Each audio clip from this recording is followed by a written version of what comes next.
وبركاته نحمده ونصلي على رسوله الكريم أما بعد فأعوذ بالله من الشيطان الرجيم بسم الله الرحمن الرحيم إنما يخشى الله من عباده العلماء إن الله عزيز غفور جنہیں میں ڈھونڈتا تھا آسمانوں میں زمینوں میں جنہیں میں ڈھونڈتا تھا آسمانوں میں زمینوں میں وہ نکلے میرے ظلمت خانہ دل کے مکینوں میں نہ پوچھ ان خیرگاہ پوشوں کی ارادت ہو تو دیکھی ان کو یہ بیضا لیے بیٹھے ہیں اپنے آستینوں میں بہار آئی اگر گلشن میں تو کس کام کی آئی نشے منشا پہ باقی رہنا دلی سینوں میں محترم حضرات اور صدر جلسہ آج میں ان یاران باصفا شہیدان عشق و وفا وارثان بلال اور سب اہل آزادی کے تذکرے کی سعادت حاصل کر رہا ہوں جن کا قلب و جگر اسلام کی عظمت سے معمور تھا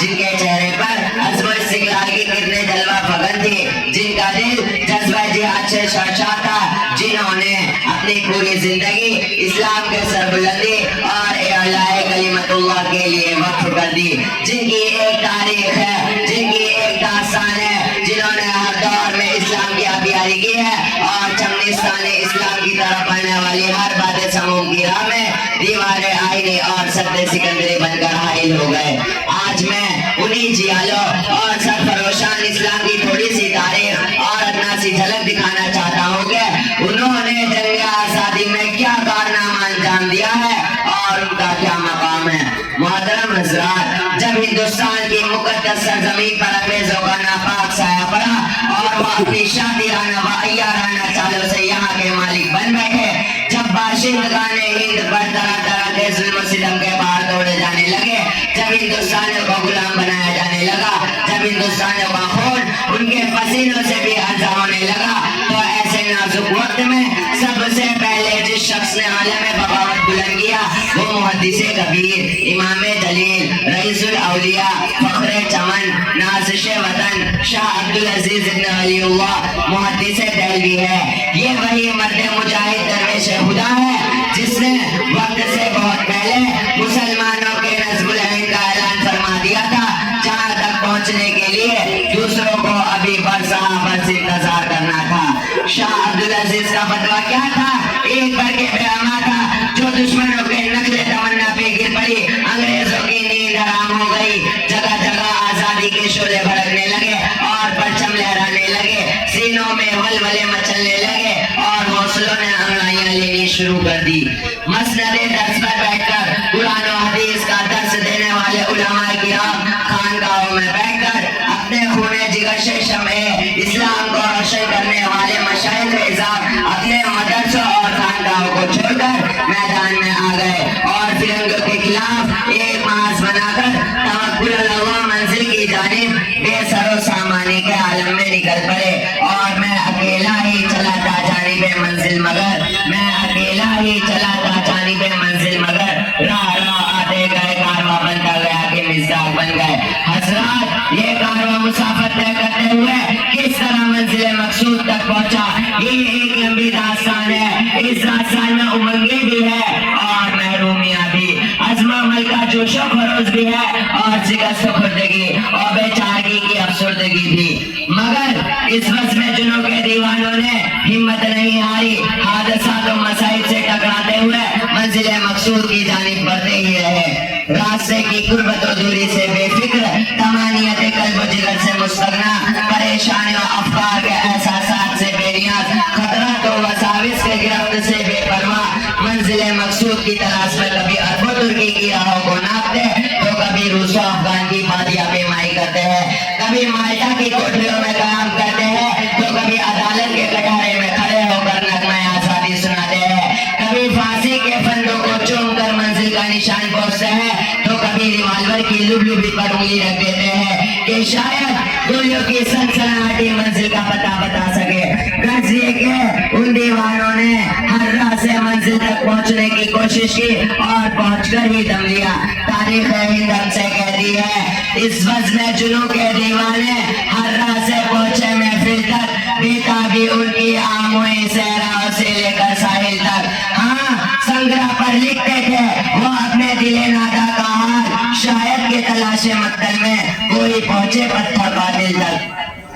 حضرات یہ واقعہ ہے کہ اگر ہندوستان کی جنگ آزادی میں علماء حصہ نہ لیتے تو یہ ہندوستان کبھی بھی آزاد نہ ہوتا۔ اگر یہ سرکردہ آزادی نہ ہوتے تو تحریک آزادی نہ چلتی، تحریک بالا کوٹ نہ چلتی، تحریک ریشمی رومال نہ چلتی، تحریک خلافت نہ چلتی، ہندوستان چھوڑو تحریک نہ چلتی، مقدمہ وہابیہ نہ چلتا، امبالہ سازش کیس نہ بنتا۔ الغرض علماء کرامی نے اپنے خون جگر سے عروش آزادی کی نابندی کی ہے اور اپنے مقدس لہو سے شجر آزادی کو سینچا اور پروان چلایا ہے۔ چنانچہ 1857 کی جنگ آزادی میں 2 محاذ بنائے گئے، ایک محاذ امبالہ پر جس کی قیادت مولانا جعفر خان نیسری کے پاس تھی، دوسرا محاذ شاملی پر جس کی قیادت حضرت حاجی امداد اللہ مہاجر مکی کے پاس تھی۔ اس جنگ میں بڑے بڑے صلحاء علماء شہید اور زخمی ہوئے، اسی جنگ میں حافظ ضامن شہید ہوئے۔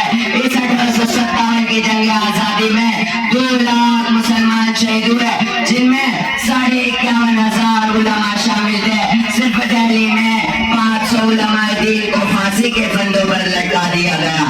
بہرحال جب اس جنگ میں وسائل کی قلت اور اپنوں کی غداری کی وجہ سے فرنگیوں کا غلبہ ہوا تو وائسرائے برطانیہ نے اپنے ہندوستانی مشیروں سے رائے طلب کی کہ بتاؤ ہندوستان میں ہماری حکومت کیسے قائم رہ سکتی ہے؟ تو ہندوستان میں رہنے والے سب سے بڑے سیاستدان ڈاکٹر ولیم یورنی نے جو رپورٹ پیش کی ہے اس میں لکھتا ہے کہ ہندوستان میں سب سے زیادہ بیدار مسلمان ہے اور جنگ آزادی صرف مسلمانوں نے لڑی ہے۔ مسلمانوں کے اندر جب تک جذبہ جہاد موجود ہے اس وقت تک ہم لوگ ان پر حکومت نہیں کر سکتے، اس لیے جذبہ جہاد کو ختم کرنا ضروری ہے اور جذبہ جہاد کو ختم کرنے سے پہلے ایک اور چیز کا ختم کرنا ضروری ہے اور وہ یہ ہے کہ ہندوستان سے علماء اور قرآن کو ختم کر دیا جائے۔ چنانچہ 1861 میں 3 لاکھ قرآن کریم کے نسخے بدبخت انگریزوں نے جلائے۔ اس کے بعد علماء کو ختم کرنے کا فیصلہ کیا۔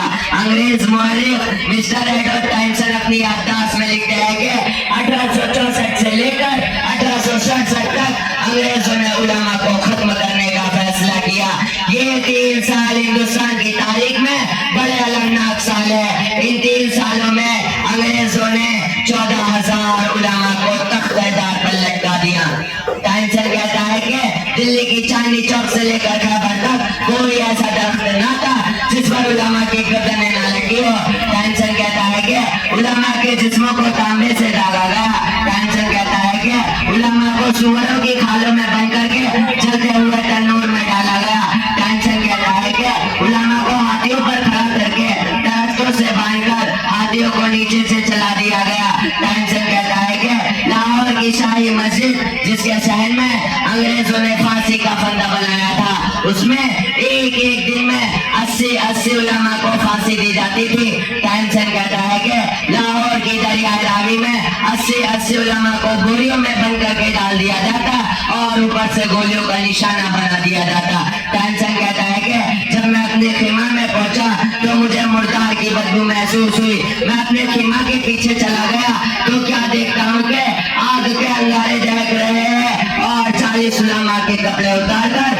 ان انگاروں پر ڈال دیا گیا۔ میرے دیکھتے ہی دیکھتے 40 علماء کو اور بلایا گیا، میرے ہی سامنے ان کے کپڑے اتارے گئے۔ انگریز نے کہا مولویوں جس طرح ان 40 کو پکایا گیا اسی طرح تمہیں بھی پکایا جائے گا، صرف تم میں ایک آدمی یہ کہہ دو کہ 1857 کی جنگ آزادی میں ہم شریک نہیں تھے، ابھی چھوڑ دیتے ہیں۔ ٹائمسن کہتا ہے کہ مجھے پیدا کرنے والے کی قسم کوئی عالم میں ایسا نہیں تھا، سارے کے سارے آگ میں پک تو گئے مگر انگریزوں کے سامنے کسی نے بھی اپنی گردن نہیں جھکائی۔ شاعر کے شعر میں اپنی بات مکمل کرتا ہوں۔ کارواں جن کا لٹارا میں آزادی کی، کارواں جن کا لٹارا میں آزادی کی، قوم کا ملک کا ان درد کے ماروں کو سلام، وما علینا الا البلاغ۔ السلام علیکم ورحمۃ اللہ۔ ماشاءاللہ آپ کے سامنے عربی والہانہ انداز میں مختصر میں تاریخ ہند آپ کے سامنے پیش کی جا رہی تھی۔ ڈاکٹر انور جلال پوری نے کہا تھا یہ کس نے چھین لی مجھ سے ساری بصیرتیں، مجھ سے یہ کس نے چھین لی ساری بصیرتیں مجھ سے، کہ خوش گھاس کو ہم زعفران کہنے لگے، حقیقت تاریخ چھوڑ کے دوسری کی تاریخ ہم بیان کرنے لگے. ہم اتنے ناواقف، اتنے جاہل و کبھی نہیں رہے. کبھی کسی شاعر نے کہا تھا کہ میں چراغ ہوں دیوار ہے نہ چھت میری، میں چراغ ہوں دیوار ہے نہ چھت میری، ہوائیں کرتی ہے پھر بھی مخالفت میری. تو جب بھی کوئی چراغ جلانے کی کوشش کی جاتی ہے، جب بھی روشنی دیا جاتا ہے، اجالا کرنے کی کوشش کی جاتی ہے، تو اندھیروں کی طرف سے الغار ہوتا ہے اور اسے بجھانے کی ہر ممکن کوشش کی جاتی ہے. اسی لیے اسلام کو اللہ تعالیٰ نے جہاں بھی کہا ہے تو اللہ تعالیٰ نے کہا ہے کہ وَلَوْ كَرِهَ الْكَافِرُونَ وَلَوْ كَرِهَ الظَّالِمُونَ، کہ اگرچہ یہ کافر و مشرک یہ دین سے نفرت کرے تب بھی اسلام جو ایسا مذہب ہے جو پوری دنیا میں پھیل کے رہے گا اور اللہ پھیلا کے رہے گا. ان کی نفرت سے کچھ نہیں ہوتا. یہ جو تاریخ بچے نے آپ کے سامنے مختصر بیان کی ہے، آپ یہ دیکھ لیں ان میں جتنے نام لیے گئے ہیں